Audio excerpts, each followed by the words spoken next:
we actually stopped right in the middle of a sermon. We're going to pick up the second half of the sermon today. What was going on in the first half of this? Well, what was the setting before we get to the sermon? Where was Jesus? Who was he talking to? Masses of people. Mm-hmm. This time, this sermon was done on the plain, Mm-hmm. not on a mountain. Right. So it's not the Sermon on the Mount. Right. Although there are some similarities, but it's not the same sermon. And there are crowds of people around him, but who is he talking to specifically? The Pharisees and the teachers of the law. No. His disciples. No.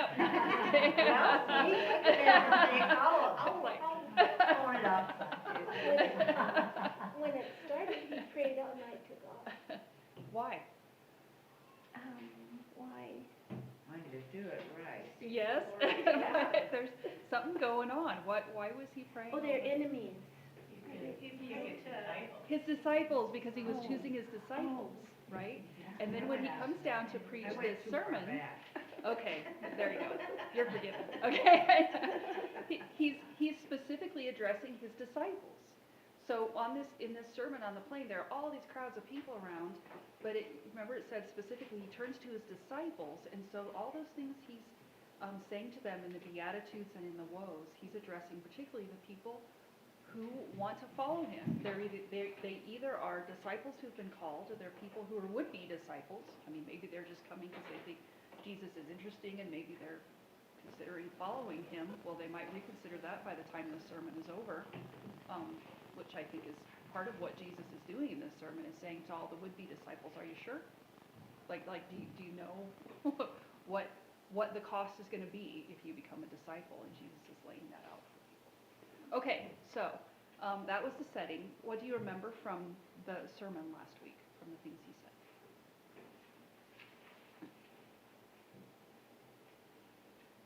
Well, there were blessings, beatitudes, and woes. So there's a series of blessings and a series of woes, and they're kind of mirrors of each other, right? They're parallel.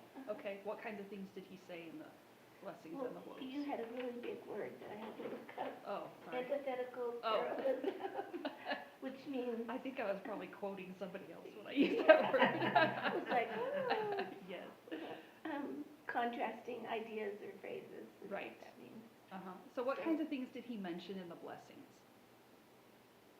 Better to be poor than rich. Blessed are the poor. Why? For they shall see God. For theirs is the kingdom of heaven, Praise the King. right?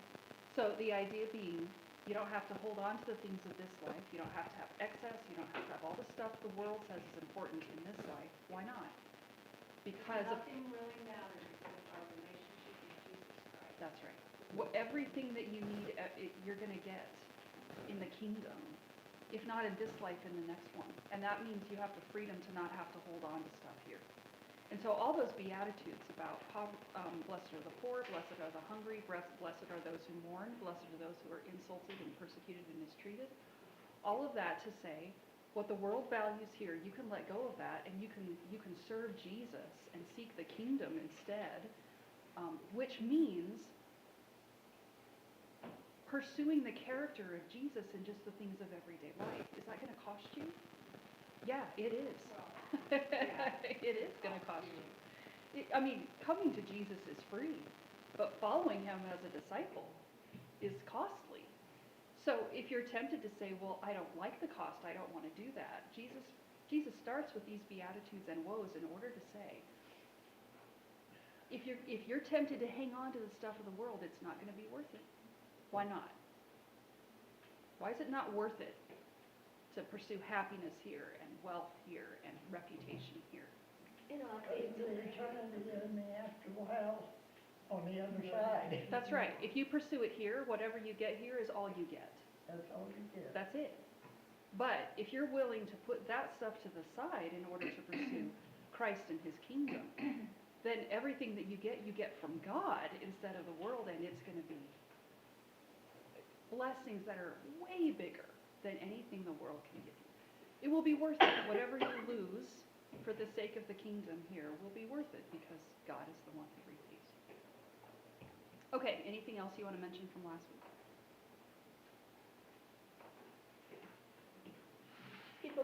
be healed too. That's why that big crowd was around, Yeah. right? Because all those people were coming to be healed and have spirits cast out and so on. Okay, so let's continue the sermon. So this just follows directly on from the blessings and woes in verses 20 to 26. And it's important as we carry on that we read it in that context, knowing what just came before. That's really important for how we're going to interpret the rest of this sermon. The kinds of commands now that Jesus gives to his disciples. So these are not, one of the important things right here is that these are not general instructions about life. They are specific instructions about the way that the disciples of Jesus deal with persecution. Now, how do I know that? Because the opening two verses we're going to look at here, 27 and 28, repeat the focus of verses 22 and 23 from last week, which is enemies, those who hate you, those who curse you, and those who mistreat you. So what we're going to read now, all of that's in light of this assumption that as a disciple of Jesus, you will suffer some of the things that he suffered. Okay, so chapter 6, verse 27. But I tell you who hear me, love your enemies, do good to those who hate you, bless those who curse you, pray for those who mistreat you. If someone strikes you on one cheek, turn to him the other also. If someone takes your cloak, do not stop him from taking your tunic. Give to everyone who asks you, and if anyone takes what belongs to you, do not demand it back. Do to others as you would have them do to you. If you love those who love you, what credit is that to you? Even sinners love those who love them. And if you do good to those who are good to you, what credit is that to you? Even sinners do that. And if you lend to those from whom you expect repayment, what credit is that to you? Even sinners lend to sinners, expecting to be repaid in full. But love your enemies, do good to them, and lend to them without expecting to get anything back. Then your reward will be great, and you will be sons of the Most High, because he is kind to the ungrateful and wicked. Be merciful, just as your Father is merciful. Do not judge, and you will not be judged. Do not condemn, and you will not be condemned. Forgive, and you will be forgiven. Give, and it will be given to you. A good measure, pressed down, shaken together, and running over, will be poured into your lap. For with the measure you use, it will be measured to you. He also told them this parable. Can a blind man lead a blind man? Will they not both fall into a pit? A student is not above his teacher, but everyone who is fully trained will be like his teacher. Why do you look at the speck of sawdust in your brother's eye and pay no attention to the plank in your own eye? How can you say to your brother, "Brother, let me take the speck out of your eye," when you yourself fail to see the plank in your own eye? You hypocrite, first take the plank out of your eye, and then you will see clearly to remove the speck from your brother's eye. No good tree bears bad fruit, nor does a bad tree bear good fruit.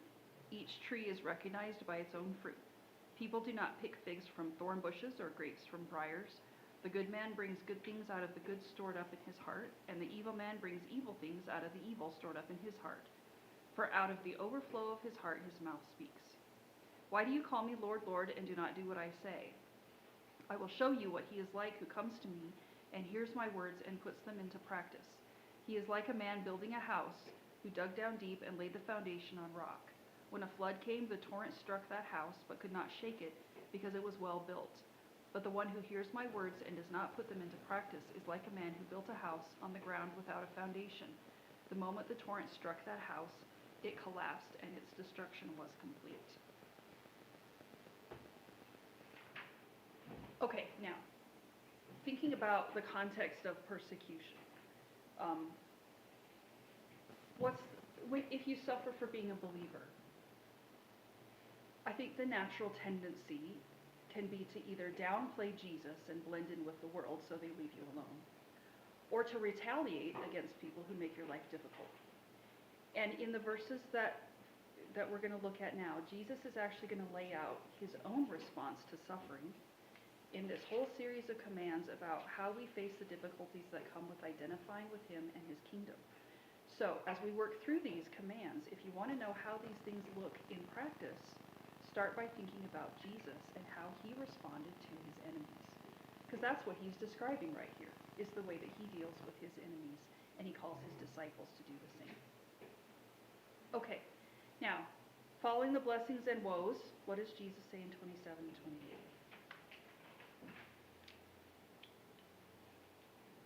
Love your enemies, and do good to those who hate you. Mm-hmm. Bless those who curse you, and pray for those who spitefully use you. Whew. Okay, that's not only counterintuitive, it's totally contrary to the conventional wisdom of the world, which says, love those who love you, and do good to those who do good to you, and curse those who curse you, and wish ill on those who mistreat you. The way the world works is just, it's relational karma. Like, you give to other people what you think they deserve. But choosing to respond in a way that's distinct, that's part of Jesus' point right here, is don't blend into the world just to take the pressure off yourself. In that case, you're obscuring the good news of the kingdom that you're intended to make known. And don't retaliate like the world does, because that also obscures the good news of the kingdom. Instead, do what Jesus did. Now, think about this for a minute. How did Jesus treat his enemies? Was he a doormat? No, never. Okay, so just thinking about all the wide range of interactions he had with his enemies, how did he treat his enemies? He prayed for them, He did? He prayed for them? and he blessed them. He did?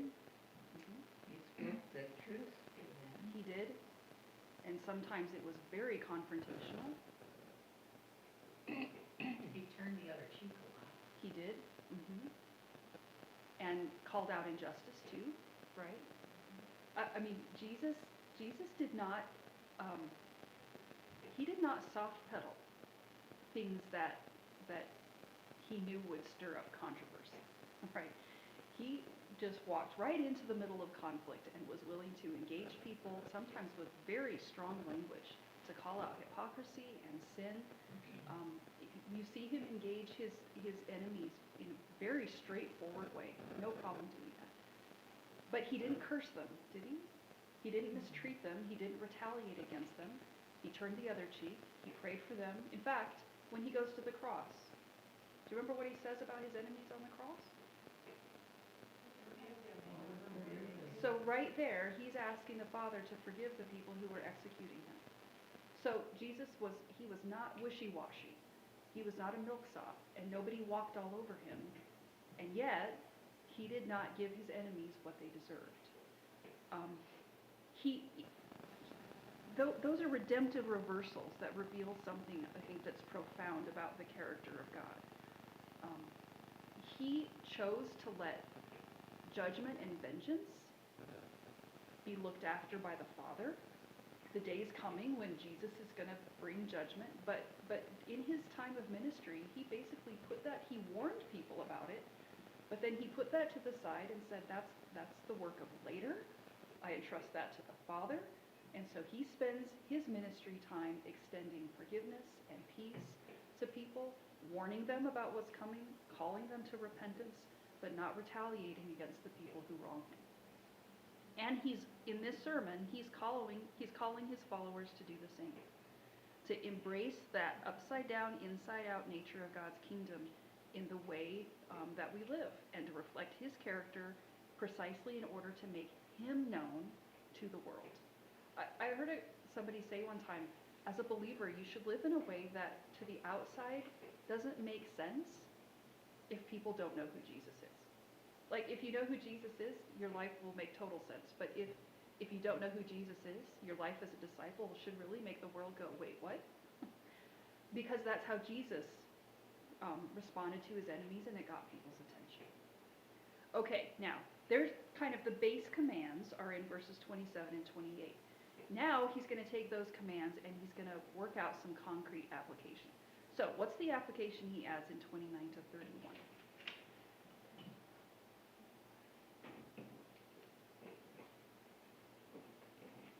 If someone hurts you or asks for something, you're to offer to let them hurt you and give them what they ask for. All right, now, let me give you one commentator's translation of verses 29 and 30, which I think actually reflects the idea right here a little better. He says, to the one whacking you on the cheek, offer him the other as well. And from the one taking away your coat, don't hold back your tunic. Give to everyone who demands of you. And from the one who takes your stuff, don't demand it back. Now, let me read for you his comments here because I think they're insightful. What readers must see is that these instances are persecution scenarios. These are all hostile actions from those who will hate Jesus' disciples. The picture is not of a panhandler on the street asking you for a handout. It is a hostile demand by someone who is opposing or attacking the disciples of Jesus. So the instances in verses 29 and 30 depict what happens when disciples suffer on account of the Son of Man. We get that from verse 22. In those situations, they are to function with active non-resistance. Someone makes away with your jacket, then ask him if he wants your t-shirt as well. These are not general injunctions for conduct in life's generic circumstances. They are commands for disciples under duress from those who hate Jesus and them. That distinction is important because Jesus is not telling you that, when you walk down the street, this command means that anybody who asks you for money, you just empty your pockets. That's not what he's about right here. He's talking about situations where you have enemies who are treating you badly. And the response should be something that mirrors the character of Jesus.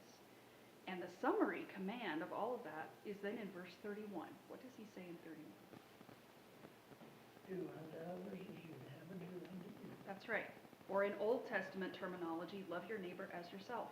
It's the same thing. In one sense, there's nothing novel about that because it's part of God's law and it has been from the beginning. As an ethical statement, I think that's something that's generally accepted even by secular societies, is that you treat other people the way you want to be treated. But to frame it within a context of suffering and persecution, that is a radical shift from the perspective of the world. According to verse 27, your neighbor includes your enemy. So this isn't doing to others what they deserve or what they've done to you. It's actively extending grace and love when somebody deserves the opposite. And what's the reasoning that he adds for that in 32 to 34?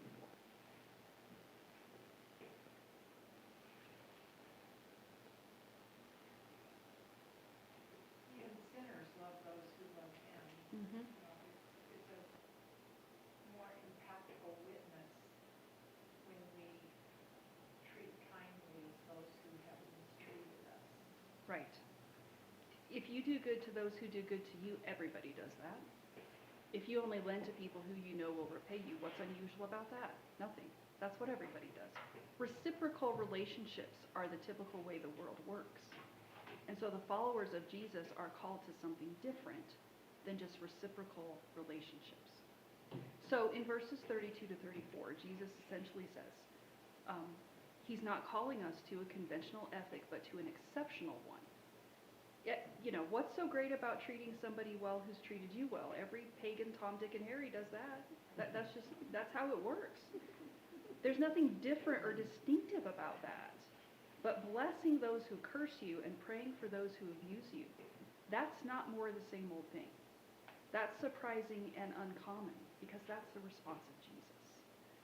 Now, again, it's important to keep the context in mind when you read a sentence like, lending to those you don't expect repayment from. This is not a blanket statement that anybody who comes and asks you to loan them money, you just give it to them. This is choosing to have a generous spirit toward people who treat you the opposite. It's treating your enemies in a way that reflects the character of Jesus in contrast to the conventions of the world. So, what does he command in verses 35 and 36, and why?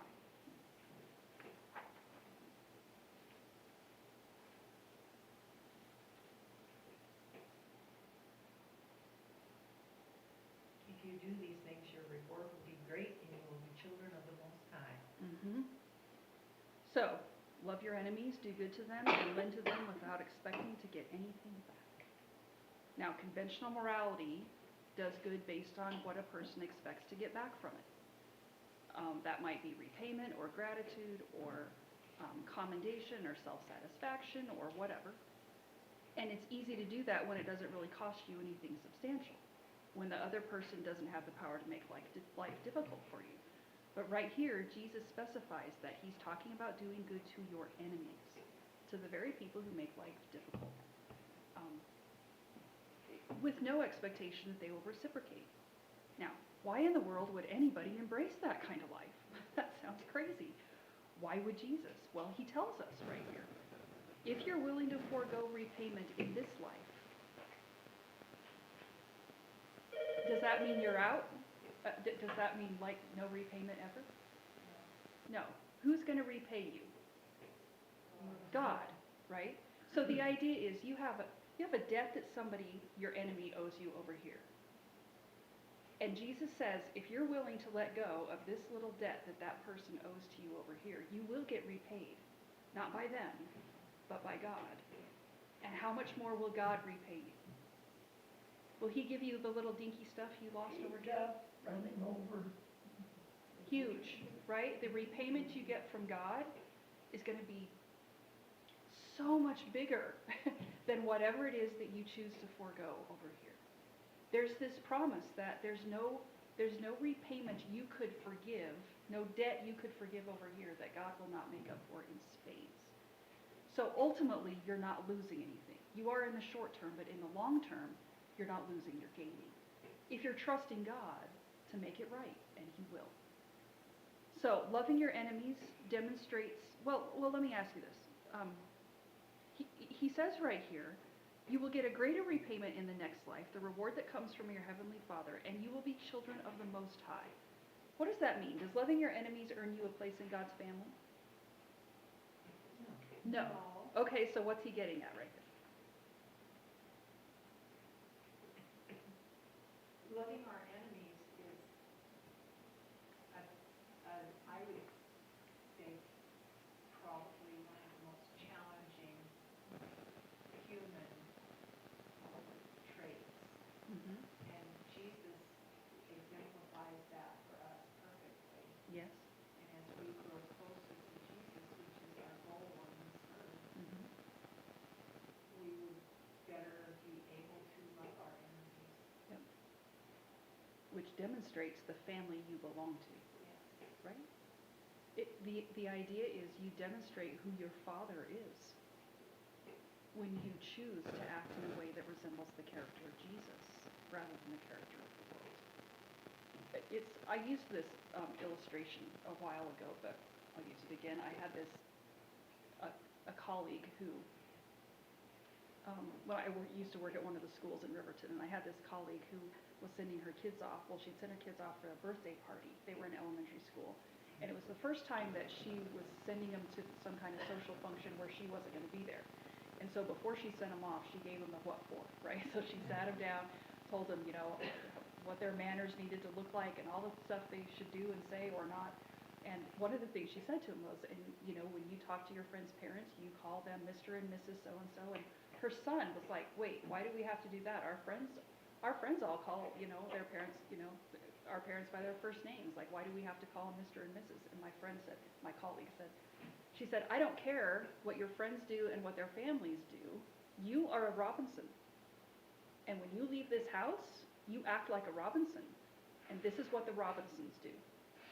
These are the manners we have in our house, and you are representing us when you go out of here, and I don't want anybody coming back to me and saying, oh, those Robinson kids, they do this, that, and whatever. Well, you know that, don't you? That there's a certain culture within a family where there are manners that are expected, certain things that you are used to doing that just defines this group of people who are part of this family together.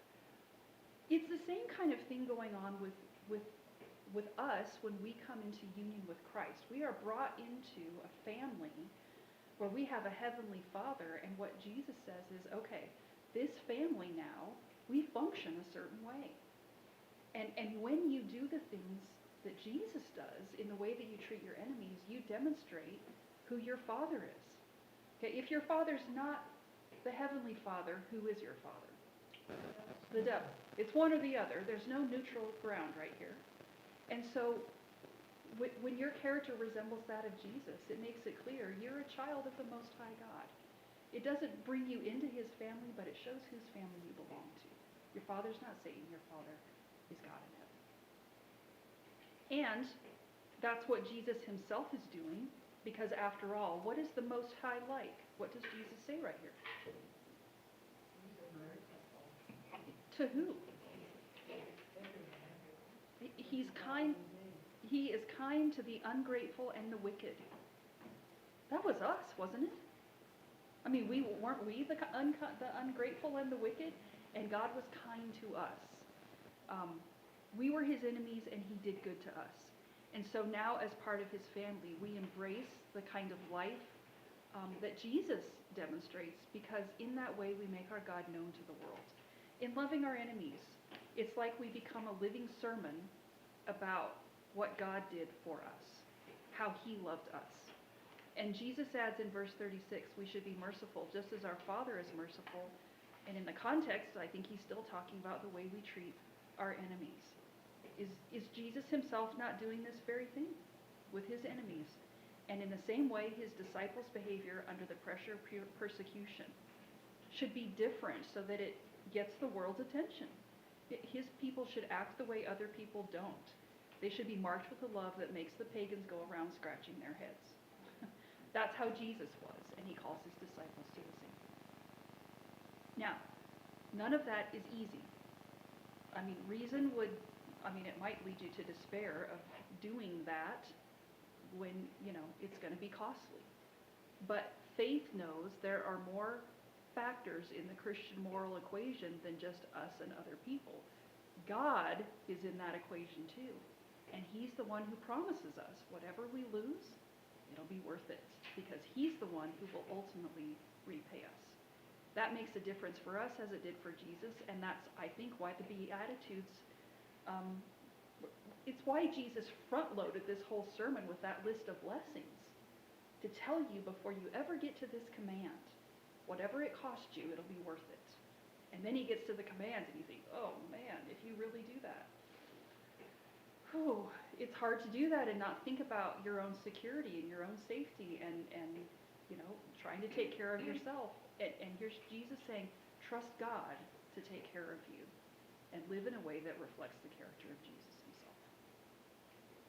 Okay, now, the next two verses follow on from that command that Jesus just gave. He just said, be merciful to your enemies, as your Father in heaven is merciful.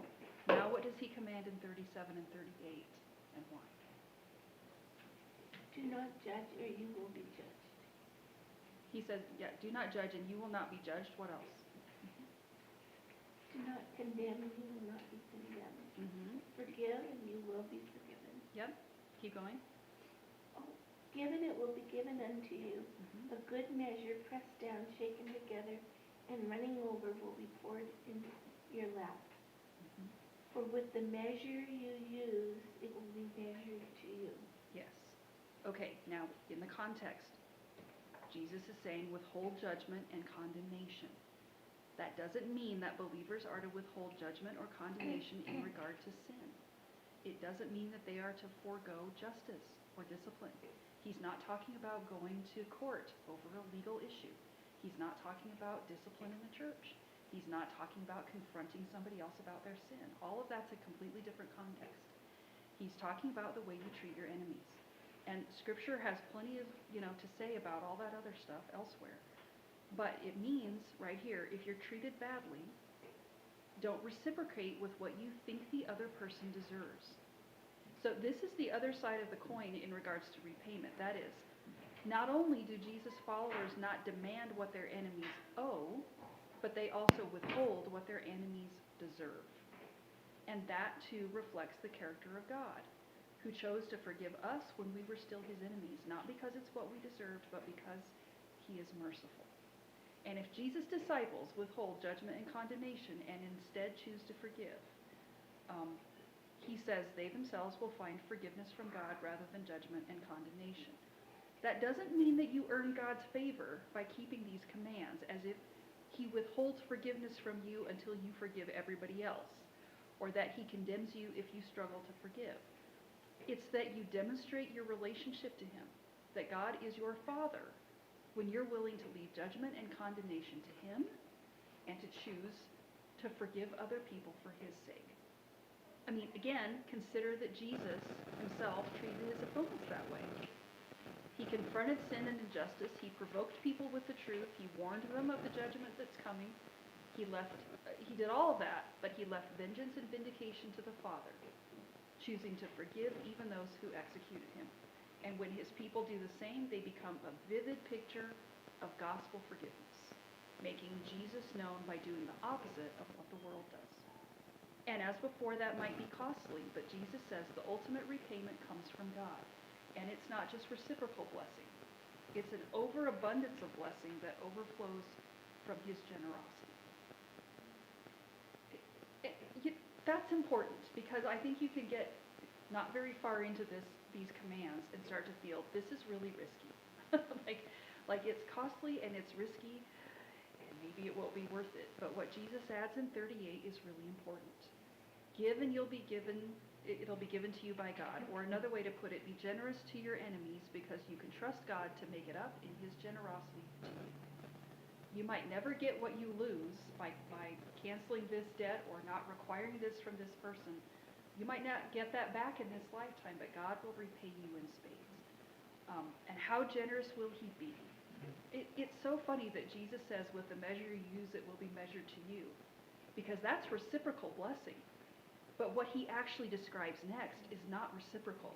It is way better than reciprocal, because it's a total overabundance of blessing measured out by God.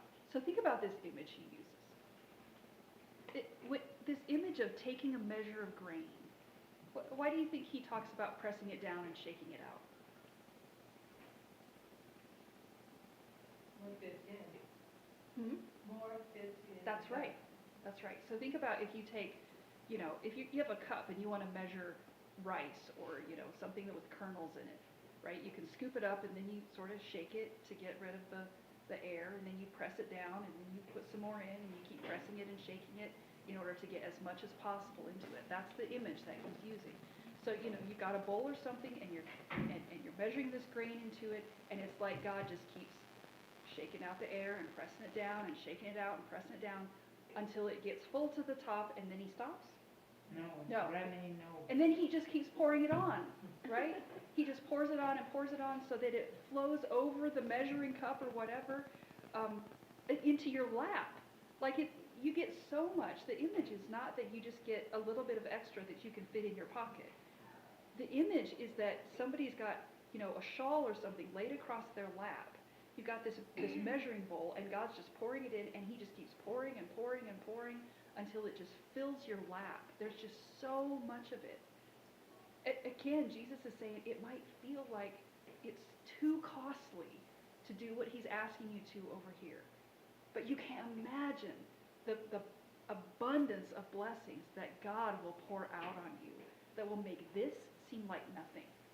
I mean, it's like holding on to a $5 debt when you just won $5 million in the lottery. What does this matter if you've got this? And Jesus is saying, okay, if you have a heavenly Father who will pour out blessing on you, you can afford to forgive debts to you by other people. And he's not just talking about financial stuff. That's the easy stuff. It's forgiveness of sin against you. That's the stuff that's hard. And I think that's exactly, it just fits right in line with what Jesus is saying, is when you're forgiving people's debts, he's not just about canceling, this $10 debt somebody has, or $100 or $1,000, whatever it is. That's the easy stuff. It's people sin against you, and they have a debt that they owe you because of what they've done to you. And you choose to forgive them, to let that debt go, and to know that if you do that, God will make it up to you in ways that you cannot even imagine. His blessing promised to you is the basis for being able to let go of the debts that other people have against you. This is the command to love your enemies restated negatively, I think. By forgive, Jesus means release. Release them from their obligations and give without expectation of return. And that idea of release is really important. Remember that prophecy from Isaiah 61, where Jesus said that he was proclaiming the release of the prisoners. That's the idea right here. If the year of Jubilee, the year of the Lord's favor, has come in the person of Jesus, and if redemption has come to us through what he did on the cross, how do you make that known to other people? Well, you can do it by telling them, which is important. I mean, it's important that you tell people who Jesus is and what he did. But what Jesus is doing right here is he's laying out another means of evangelism, which is by releasing people from the spiritual debts that they owe you. By choosing to forgive people the spiritual debts of having sinned against you. What you're doing is acting out for them what Jesus has done for you. You're doing in miniature. It's like, well, we talked last week about that idea of redemption. Anytime you have a redemption, there are two people in that equation. There's somebody who gets their debts forgiven and somebody who pays the price, right? And so we come to Christ and he pays the whole price of redemption for us, and we get our debts wiped out. We get all the benefits for free. And it's like Jesus says, okay, if you've been on the receiving end of that redemption where you've had all your debts wiped out, now as a follower of Jesus, switch places in the equation. Put yourself into the place where you are extending in miniature form redemption to other people. Not because you can do what Christ did, you can't, but what you're doing is you're choosing to forgive debts, to be the person who forgives the debt somebody else owes, in order to give them a little taste of the big redemption that you have experienced from Jesus. It's a God-ordained means of evangelism. To look at your enemies and to say, I'm not going to treat you the way you deserve. I'm going to treat you the way I've been treated so that maybe you will see in my actions a little tiny picture of the God that I belong to, who is kind to the wicked and the ungrateful like me. It's an invitation to come to Jesus when you do for others what he's done for you in a small form. And the thing is, if people are your enemies, there's a good possibility that you try to tell them about Jesus and they won't listen. But the other option is to show them what redemption looks like by extending forgiveness and mercy where they deserve judgment and condemnation. And in doing that, you give them a relational picture of the gospel, this little taste of the massive forgiveness that is held out to them by Jesus. And Jesus says right here, you do that and God will reward you for it. Okay, now, then he tells a little parable in 39 and 40. What does he say in 39 and 40?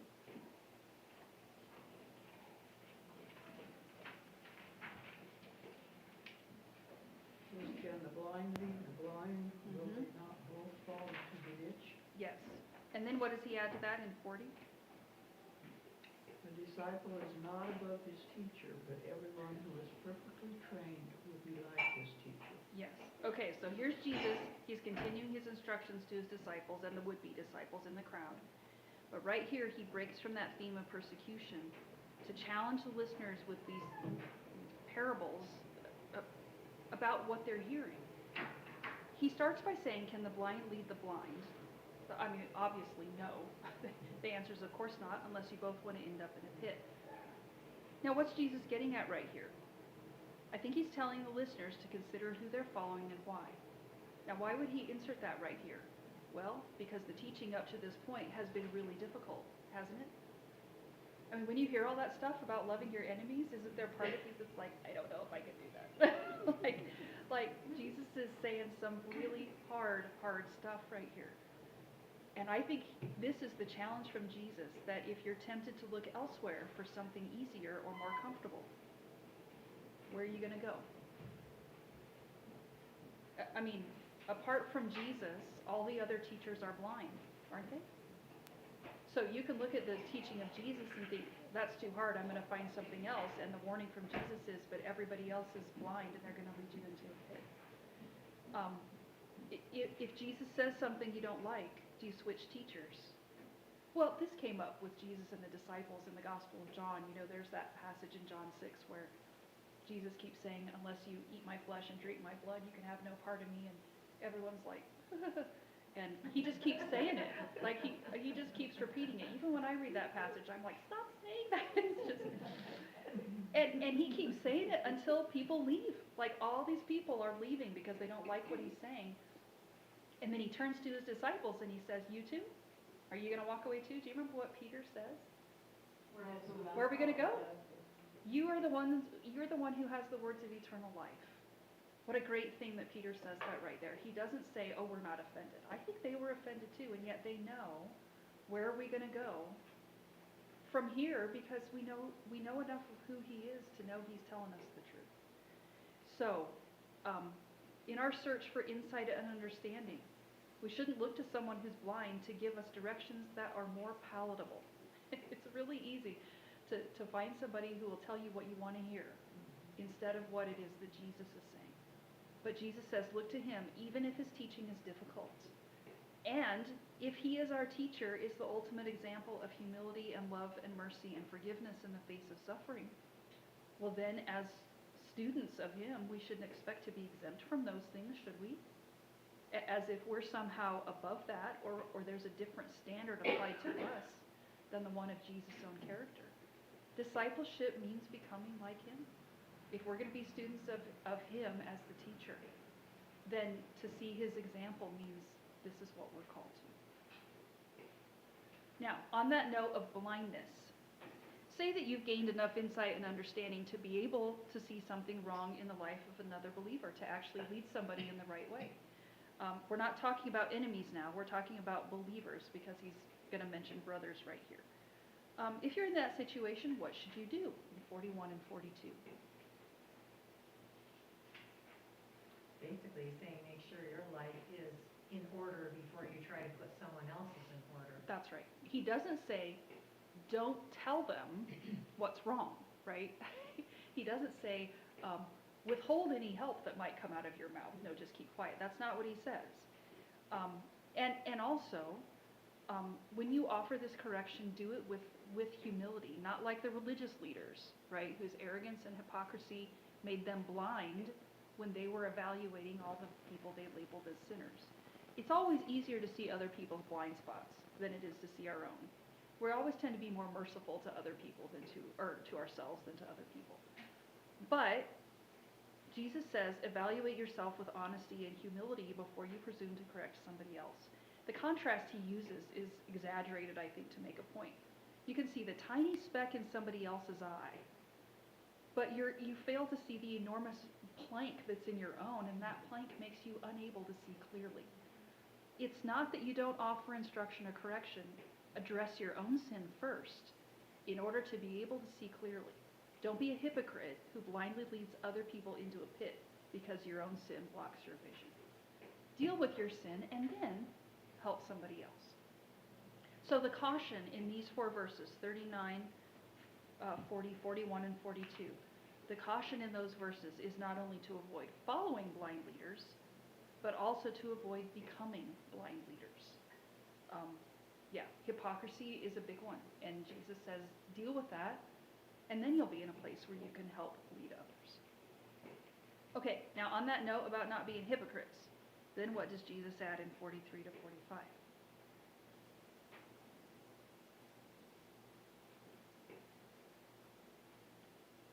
No good tree bears bad fruit, but a bad tree does not bear good fruit. Yep. So every tree is recognized by its own fruit, right? Every tree produces what is in its nature to produce.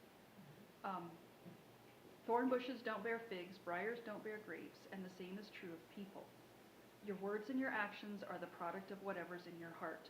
An evil heart will produce evil, and a good heart will produce goodness. That means hypocrites won't get away with it for long. Hypocrites will produce bad fruit. They might look good on the surface, but underneath they're a bad tree, and the fruit will show up.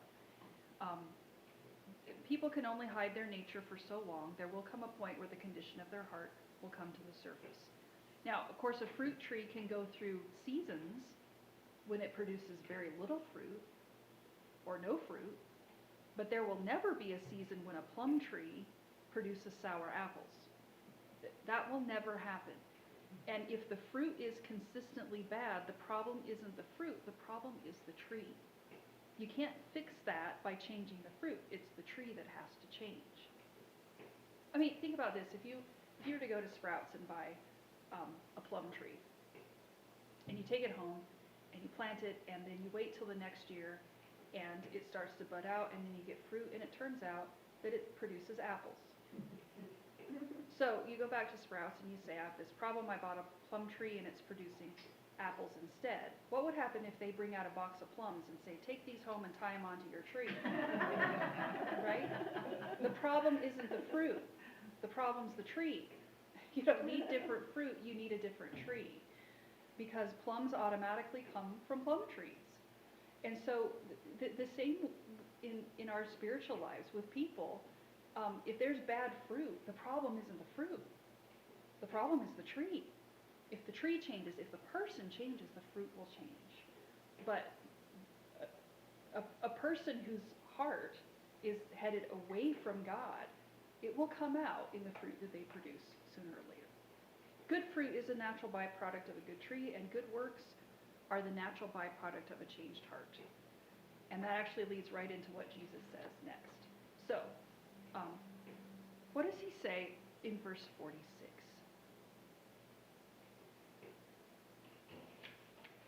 Why do you not do what I say? Here's hypocrisy at its most obvious. To call Jesus your Lord, but then to reject his instruction. This isn't about struggling to obey, which every believer experiences on a daily basis. That's not what he's talking about. This is refusing to obey, as if the commands of Jesus are optional. As if you can come and hear the teaching of Jesus and pick and choose what you're going to obey and what you're not. As if you can take the stuff you like and leave the stuff that you don't. Following Jesus isn't just a matter of coming to him and hearing his words, but of coming and hearing his words and then putting them into practice. If you pick and choose which instructions you're willing to obey, it's not Jesus who's the Lord, it's you, right? You're making yourself the authority. If you come to Jesus and call him Lord, then he's the one who has the authority to tell you what life should look like. So Jesus says, if you're going to call him Lord, put into practice the things that he says. Now, what's the image that Jesus uses to illustrate that idea of putting his words into practice? What does he say in 47 to 49? He is like a far-sighted, practical, and sensible man, building a house who dug deep and laid a foundation on the rock. And when a flood occurred, the torrent burst against the house, and you could not shake it because it had been securely built and founded on the rock. Yes. And for the person who doesn't put his instruction into practice, what does he say?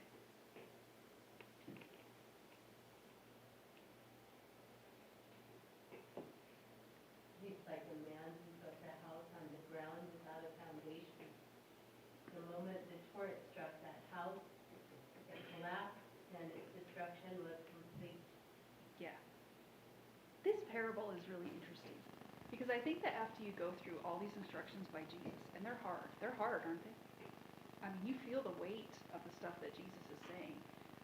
I think there's something in us that just naturally starts to think, maybe I could protect myself from that. Like, could I find a less costly way to follow Jesus? Could I find an easier way to follow Jesus? It feels risky. It feels like you could lose the things that make you feel secure and safe. There is almost a sense of insecurity that comes with saying, okay, I'm going to do that.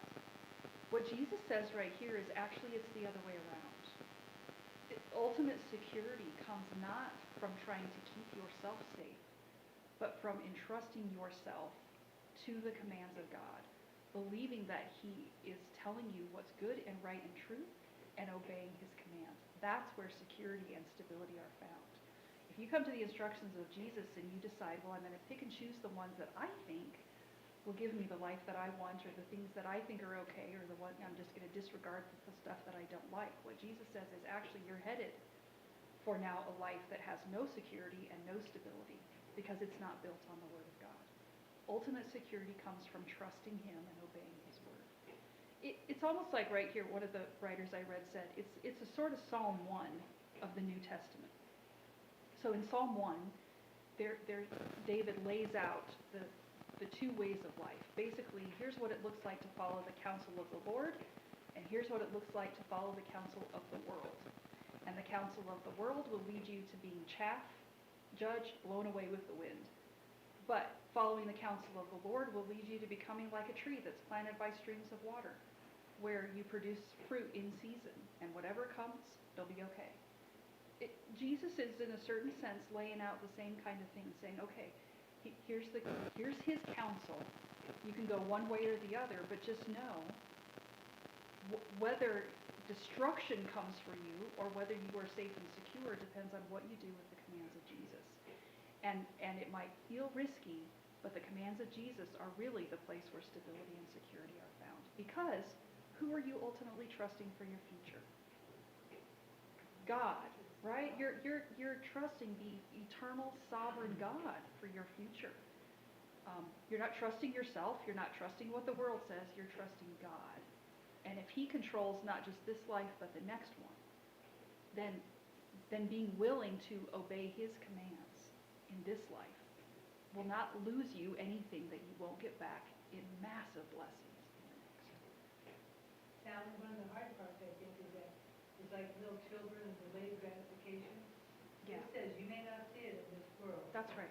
And it's so hard to be content when it's delayed gratification. Yes, I want to see the produce now, my forgiveness of somebody or something. yes. And it's like little kids trying to get them to delay whining about the toy because they have a birthday coming up. Mm-hmm. And I feel sometimes that way about following these guidelines. That's right. Yeah. Just have that children's song running through my head. What is The it? wise man built his Yep. That's right. I think of, I think it's in Revelation where there's the throne and then the river and then the trees along it, and they have a crop every month of the year. And just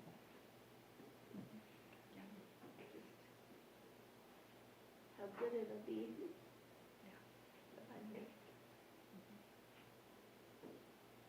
Okay, now let me ask you, if you come to the end of this sermon and you just feel like, man, it's heavy. You just feel the seriousness of what Jesus is saying. If you come to the end of that and you're like, I don't know if I can do that. What do? Try harder? Grit your teeth? Pray and ask the Holy Spirit to give you the wisdom and grace to carry on. I don't think you can do this without the power of the Spirit. It's not just a matter of by your own self-will and discipline, just forcing yourself to be nice to people you can't stand.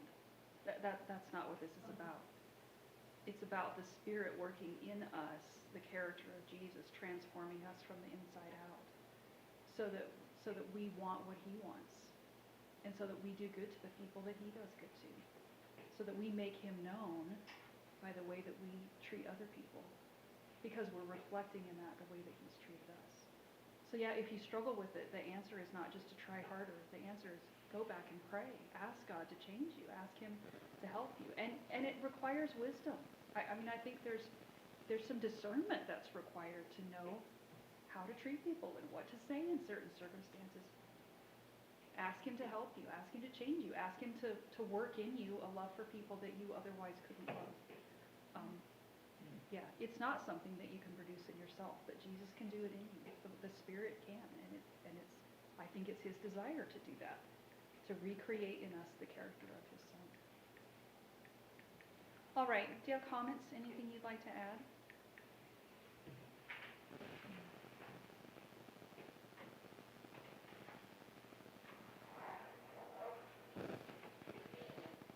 I think the clarification is what Jesus is teaching is for believers. Because the world takes about what Christians should do for the world. Right. If you don't do it for the whole world, just like they say, don't judge. You're too judgmental. Stop pornography.